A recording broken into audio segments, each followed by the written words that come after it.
افتح قلبك المغلق بمفاتيح التسامح، واطرق الأبواب المغلقة بينك وبينهم، وضع باقات زهورك على عتباتهم، واحرص على أن تبقى المساحات بينك وبينهم بلون الثلج النقي.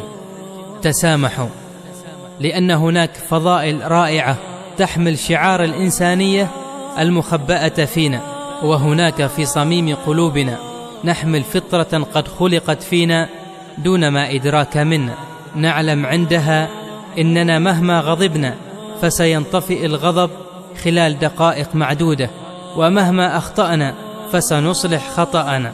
تسامحوا، فشهر رمضان بقى له أيام قليلة وسيسعدنا بزيارته، فهل تحبون أن يأتي شهر الخير وأنتم في أنفسكم حقد على أحد؟ قال رسول الله صلى الله عليه وسلم: لا يحل لمسلم أن يهجر أخاه فوق 3 ليال، فيعرض هذا ويعرض هذا، وخيرهما الذي يبدأ بالسلام. صدق رسول الله صلى الله عليه وسلم. إخواني في الله، دعونا نبدأ شهر رمضان بصفحة جديدة بيضاء خالية من المشاكل والمشاحنات والحقد والكراهية.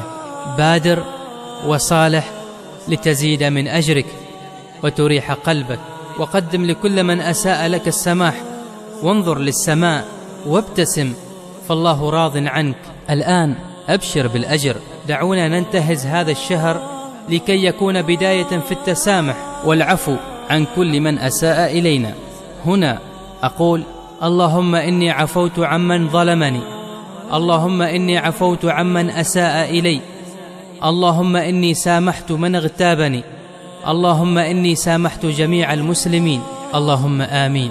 تقبل الله صيامكم وقيامكم، وكل عام وأنتم بخير. اللهم صل وسلم على سيدنا محمد، اللهم صل وسلم على سيدنا محمد. رسالة